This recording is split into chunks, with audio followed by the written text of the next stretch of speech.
데일리 베스트 뉴스를 시작하겠습니다. 우리나라 역사상 태극기 집회만큼 끈질긴 생명력을 갖고 또 오랫동안 유지되고 있는 집회는 아마도 없을 듯합니다. 또한 태극기 집회만큼 수많은 음해와 또 언론의 왜곡 보도에 시달리는 집회도 아마 없을 것입니다. 작년 초 JTBC는 노숙자나 노인 위주로 적으면 2만 원부터 또 많으면 15만 원까지 가격표를 책정하여 돈을 주고 또한 참가자 가격표가 있다는 점을 보도하였습니다. 참가비 보수는 일반 어버이연합회원은 2만 원, 날씨가 추워지면 6만 원, 노숙자나 형편이 어려운 사람은 목욕탕에서 씻고 나오면 5만 원, 젊은 여성이 유모차를 끌고 나오면 15만 원까지 일당을 지급한다는 어이없는 내용이었습니다. 또한 작년 2월 4일 JTBC는 태극기 집회를 보도하면서 참가자들이 모인 장소가 아닌 사람이 없는 엉뚱한 장소를 촬영하여 마치 집회 현장이 텅텅 빈 것처럼 보도해 방통위 소위원회로부터 의견 제시 명령을 받기도 했습니다.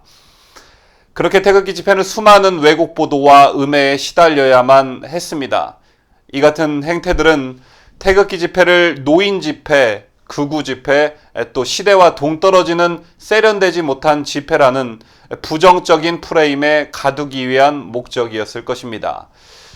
태극기 집회는 지난 탄핵 정국의 촛불 집회에 맞서 탄핵 무효와 또 탄핵 기각을 주장하는 시민들에 의해 태동한 집회입니다. 앞서 말씀드렸다시피 태극기 집회는 시간이 한참 흐른 지금까지도 긴 생명력을 유지하며 매주 주말 열리고 있습니다. 그렇다면 이렇게 긴 시간 동안 태극기 집회에 참석하고 있는 시민들은 어떤 사람들일까? 일부 언론에서 말한 대로 저소득층의 노인들이 집회 참석자들의 대부분을 차지하고 있을까? 이런 궁금증들을 일부 해소시킬 수 있는 조사 결과가 나왔습니다.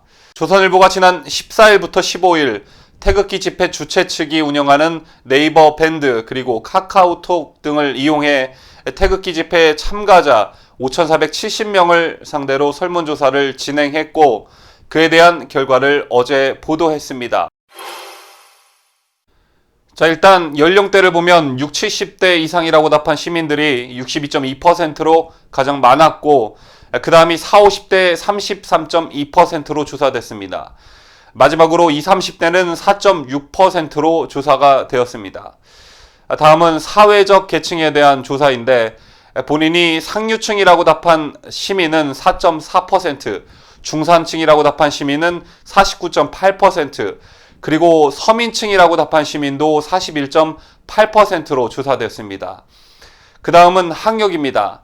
4년제 대학 졸업 이상과 전문대 졸이라고 답한 시민이 각각 59.5%와 14.5%로 조사됐고 고졸이 21.7%, 중졸 이하가 4.2%로 조사됐습니다. 근로 여부를 묻는 질문에는 59%가 현재 일하고 있다라고 답했으며 은퇴나 실업했다라고 답한 사람은 41%로 현재 일을 하고 있다는 시민들이 더 많은 걸로 조사됐습니다. 다음으로 태극기 집회에 참석하는 이유를 묻는 질문에는 3개를 복수 선택하게 했는데 체제 수호 때문이라는 답이 86.1%로 가장 많았고 박근혜 대통령의 복권이라고 답한 시민들이 70.6%로 뒤를 이었습니다.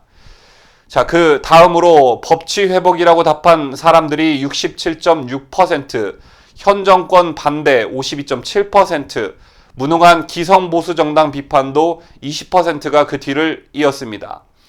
마지막으로 어느 정당을 지지하고 있느냐라는 질문에는 대한애국당을 지지한다라고 답한 시민들이 42.2%로 가장 많았으며 지지정당 없음이 29.7%, 자유한국당을 지지한다는 응답이 26.4%로 조사됐습니다.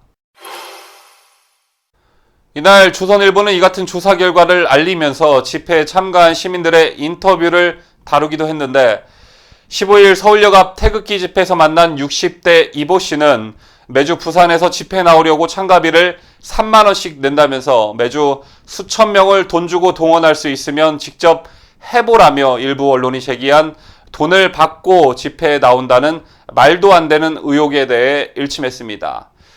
자, 또한 실명을 밝히고 인터뷰에 응한 김차환 씨도 나는 대학을 졸업하고 대기업 부장, 협력업체 대표도 지낸 사람이라며 중산층 이상 재력도 있고 자녀들도 독립해 생활에 문제가 없다고 했고, 집회 현장에서 만난 김경진 씨도 금융권에서 일하다 3년 전 은퇴했고 경기도로 귀농했다고 했습니다. 또한 조선일보는 태극기 집회를 주도하고 있는 대한애국당 관계자의 인터뷰 내용도 실었는데, 이 관계자는 외부 이미지와 달리 참가자들은 대부분 집과 직장을 오가고 정치활동은 투표가 전부였던 가장들이었다라고 했습니다. 자, 뉴스를 마치면서 보수파 성향을 갖고 있는 시민들 사이에서도 태극기 집회에 대한 의견이 분분한 건 부인할 수 없는 사실입니다. 자, 그 중에는 그동안 태극기 집회의 성과와 실효성에 대한 비판의 목소리들도 있습니다만, 저는 개인적으로 태극기 집회에 대해 이렇게 말하고 싶습니다. 자, 누가 그분들에게 돌을 감히 던질 수 있겠느냐라고 말입니다. 우선 그동안 꾸준히 문제점으로 지적해온 우파의 문제점으로 우파는 행동하지 않는다라는 점이 있었습니다. 자, 그런데 태극기를 들고 거리로 나온 우파 시민들이 우파도 행동에 나서면 어마어마한 결집력과 파급력을 지닐 수 있다라는 것을 몸소 보여주셨습니다. 자, 분명 생각만 가지고 아무런 행동을 하고 있지 않은 분들보다는 이분들의 용기가 몇만 배, 몇백만 배는 가치 있다라고 생각합니다.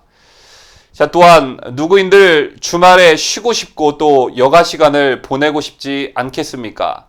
자, 그런데 이분들은 개인적으로 풍요로울 수 있는 주말마저 반납한 채 매주 태극기를 들고 거리로 나오고 계십니다. 이것은 자발적이지 않고 또 애국심과 신념이 없다면 불가능한 일이라고 생각합니다. 최근 들어 국가보훈처 등을 통해 태극기 집회에 대한 탄압 움직임들이 감지되고 있습니다.